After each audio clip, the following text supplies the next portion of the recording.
everyone, welcome to our English class. We'll do the explanation of Unit 5, The Adventure of an Understudy. As we have already read about this lesson in our previous video till page number 49, so today we will continue with the explanation given on page number 50.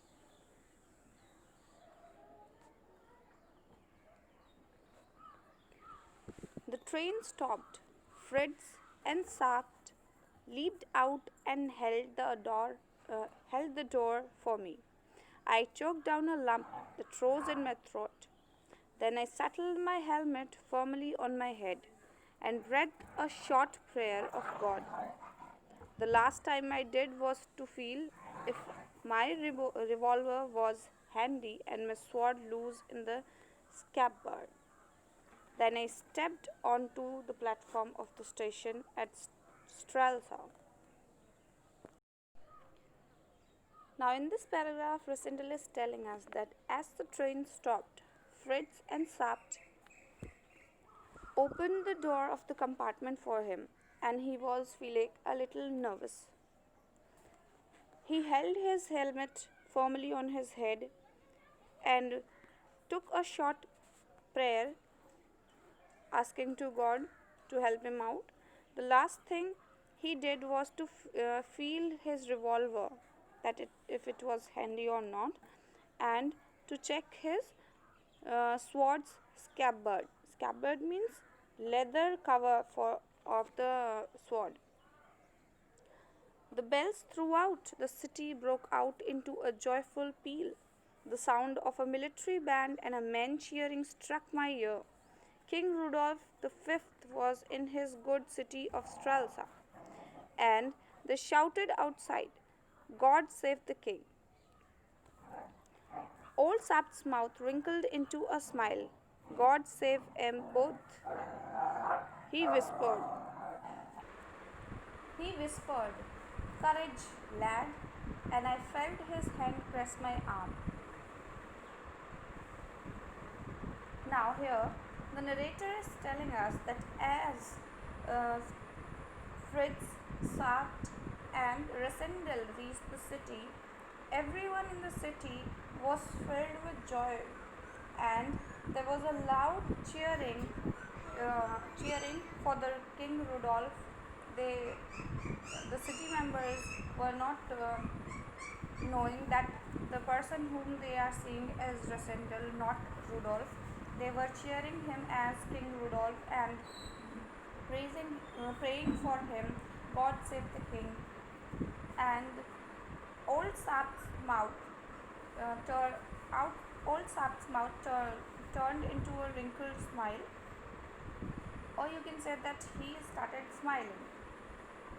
As the people were praying for the king, he said, "God save 'em both." 'Em both means us, both of us. He whispered to Rosendal that, "Have some courage, lad." A group of officers stood awaiting. At their head was a tall old man covered with medals and in a military uniform. "Marshal Straczyn," whispered Sapt, and I knew that I was in the presence of the most famous veteran of the Ruritanian army.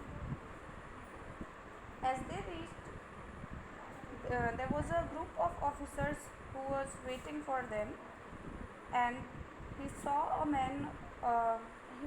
tall old man covered with medals and military uniform.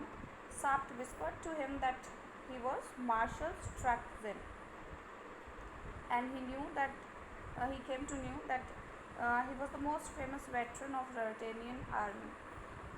The marshal saluted me in a few loyal words. I accepted his greetings very suavely and received the compliments of a large number of distinguished guests. No one revealed the least suspicion, so I felt my nerve returning and the troubled beating of my heart subsiding. Yes, suavely means in a way that is confident and elegant but not sincere.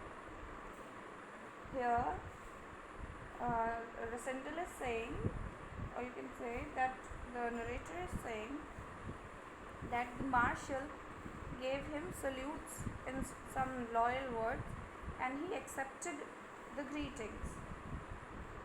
He accepted the greetings in a confident and elegant manner, and he also received compliments from other guests who were present at that moment. No one was showing any kind of suspicion on him, so he felt little bit relaxed, and he felt that his heart, which was beating terribly, was now becoming slower. I felt my nerve returning means I found myself becoming more confident and courageous. Subsiding means becoming slower. Presently, I mounted my horse and started to ride through the street with the marshal on my right and Sapt on my left. Rosendal is saying that he mounted the horse and started riding it along the street with marshal and Sapt on his left and right side. The scene was brilliant as we rode slowly to where the royal palace stood. Every house was hung with red and decorated with flags. The streets were lined with raised seats on each side. I passed along, bowing this way and that, under a shower of cheers, blessings, and waving handkerchiefs. The balconies were full of brightly dressed ladies who clapped their hands and curtsied. A torrent of red roses fell on me. One bloom lodged in my horse's mane, and I took it and stuck it on my coat. The marshal smiled grimly. Here, Rosendal is telling us about how he was feeling and how the people treated him while he was going to the palace. He is saying that as he was riding the horse slowly towards the palace, the houses which lined at both the sides of the road were well decorated with flags, and people were throwing flowers on him and cheering him, blessing him, and waving their handkerchiefs from the balconies. He also tells us about a moment when a rose fell on him and got lodged in his horse's mane. He takes it and stick it in his coat. The marshal, who was watching him, smiles at him. "That red rose for the Elfberg's marshal," said I gaily, and he nodded. Gaily means cheerfully. Now, as Marshal was smiling at him and noticing what he was doing, to cover it up, Rosendal said that this red rose is for Elfberg's marshal. I have written gaily, and a strange word it must seem. But the truth is that I was giddy with excitement. At that moment I almost believed that I was in very truth the king. Well, we went by, and then the marshal, turning round in his saddle, waved his hand. The soldiers closed round us, so that the crowd could not come near me. We were leaving my quarter of the city and entering Duke Michael's. Here, Black Michael of Strelsau was a hope, a hero, and a darling. Here, Rosendal is telling us that this word gaily is a strange word. It must be seeming to others, but in truth, he was feeling little bit giddy with excitement. Giddy means shaky because of extreme excitement and energy. He is saying that he was feeling little bit giddy And at that moment, he almost believed that he was the real king. When he was entering, when he was entering Duke Michael's quarter, the army which was around them closed came closer to him so that they could protect him from the public. And Black Michael, they are also introducing here Black Michael, that Black Michael uh, was a hope and a hero and a darling for them, for the public. This action of Marshall showed me more clearly than words that what the state of feeling in the town must be. But if fate made me a king, the least I could do was to play the part handsomely. Now, in the 16th paragraph, Resendel is telling us that Marshall's behavior towards him clearly showed that how the people of the city must be feeling about him and must be feeling about the coronation ceremony which was going to take place. He says that if the fate makes him a king, the only thing which he could do is to play his part handsomely. Handsomely means perfectly. Why this change in our order, Marshall? Said I. It is more prudent, sire, he murmured. Prudent means sensible and careful. Resendel asked Marshall that why is this sudden change. Marshall explains him that it is a more sensible way, and he also explained him that he was trying to avoid unnecessary risks. That is why he has ordered his army to come closer to them. I stopped the horse, let those in front ride on, and I till they are 50 yards ahead. But you, Colonel Sapt, and my friends, wait here till I have ridden 50 yards, and see that no one is nearer to me. I will have my people see that their king trusts them. Now here Resendel tells them that Resendel is telling us that he told Marshall and others that let the army men, front riders, go 50 yards away from him. Then he will march his horse, and after that the other riders, the other soldiers will march after him. And he is saying that he wanted to show his countrymen that he had a great trust on them. Sapt laid his hand on my arm. I shook him off. The marshal hesitated.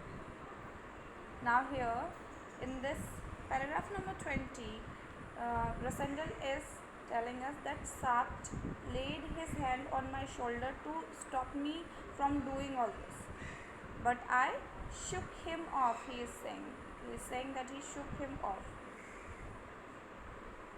And Marshall felt little bit hesitated. Am I not understood? Said I, and the marshal gave the orders.